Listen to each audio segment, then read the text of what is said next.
અમદાવાદમાં વિમાન દુર્ઘટનાનો મામલો એરપોર્ટના રનવેથી થોડે દૂર જ આવેલો છે। બનાવ સ્થળ પાયલટની સતર્કતાના લીધે ટળી હોઈ શકે છે મોટી દુર્ઘટના। ઘટના સ્થળથી થોડે દૂર આવેલી છે 1200 બેડની હોસ્પિટલ। રનવે, બનાવ સ્થળ અને હોસ્પિટલ વચ્ચે અંદાજે 1 કિલોમીટરનું અંતર છે। મહત્વનું છે કે ગતમી 12મી જૂનના રોજ અમદાવાદના મેઘાણીનગર વિસ્તારમાં વિમાન દુર્ઘટના થઈ હતી, જેમાં 270થી વધુ લોકોના મોત નીપજ્યા હતા। આ દુર્ઘટના સદીની સૌથી મોટી દુર્ઘટના બની છે। ત્યારે ઝી 24 કલાકે બનાવ સ્થળ અને એરપોર્ટના રનવેનું દૂરથી નિરીક્ષણ કર્યું છે। એરપોર્ટના રનવે અને બનાવ વચ્ચેનું અંતર ઓછું છે। બનાવ સ્થળથી ઓછા અંતર પર 1200 બેડની હોસ્પિટલ આવેલી છે। પાયલોટની સતર્કતાને કારણે મોટી દુર્ઘટના ટળી હોય તેવું લાગી રહ્યું છે, કારણ કે જો વિમાન થોડું પણ આગળ જઈને ક્રેશ થયું હોત તો 1200 બેડની આ હોસ્પિટલ તેનું નિશાન બની જાત। જો કે પાયલટની સૂઝબૂછના લીધે વિમાન હોસ્ટેલ બિલ્ડિંગ પર પડ્યું હતું।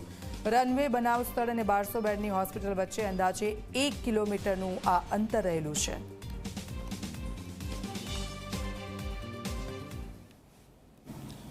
12 જૂને મેઘાણીનગરમાં બનેલો એક ગોઝારો અકસ્માત, જે અમદાવાદ અને ગુજરાતમાં પ્રથમ આવો કિસ્સો હશે, પ્રથમ એવી ઘટના કે જ્યાં એક પ્લેન દુર્ઘટના, જે પ્લેન ક્રેશની થઈ, તેની અંદર 250થી વધારે લોકોના જીવ ગયા। આ જે ઘટના બની તેનું થોડુંક અહીંયા ગણિત આપણે અહીંયા ટોપ એંગલથી સમજાવી રહ્યું છું કે જે જગ્યા ઉપર આ જે બનાવ બન્યો, જે ડૉક્ટર હોસ્ટેલ કહેવાય છે, તેની બિલ્ડિંગ જોઈ શકાય છે, જે હાલ ખંડેર હાલતમાં છે।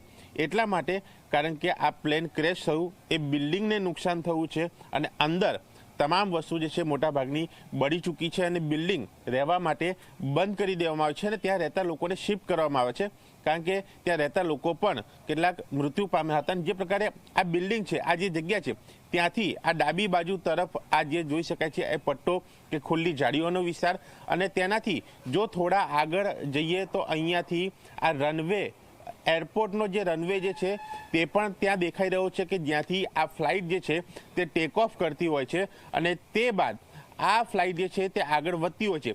આ રનવે જે વિઝ્યુઅલી ઓછો દેખાઈ રહ્યું છે, કારણ કે ક્લાઉડી વાતાવરણ છે, વાદળછાયા વાતાવરણ વચ્ચે આ જે રનવે ની યલો લાઇટ જે છે તે જોઈ શકાય છે કે ત્યાંથી ફ્લાઇટ ટેક ઓફ કરતી હોય છે। ટેક ઓફથી મહેજ લગભગ કેટલીક જ દૂરી છે અને એ દૂરી વચ્ચેનો આ જે બનાવ માત્ર કેટલીક સેકન્ડનો, કે જ્યાં કદાચ પાયલોટની સતર્કતા હતી કે જેને આ ખુલ્લી જગ્યા જોઈને ત્યાં પ્લેન કદાચ નીચે લઈ ગયા અને ત્યાં ક્રેશ થયું, જેનાથી મોટી જાનહાનિ થતાં ટળી છે।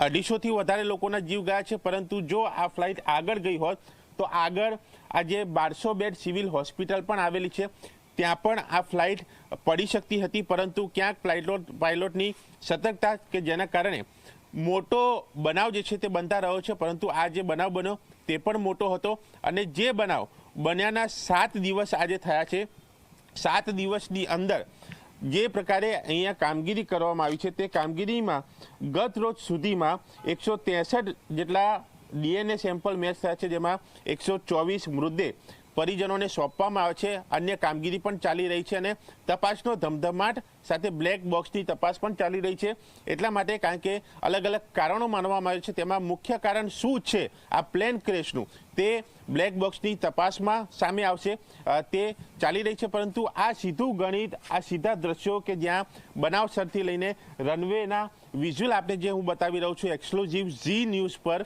કે જ્યાં જોઈ શકાય છે કે કેટલી દૂરી આ રનવેથી અને કેટલી સેકન્ડમાં આ બનાવ બન્યો હોઈ શકે છે, તેનો અંદાજ આ દ્રશ્યો ઉપરથી લગાવી શકાય છે।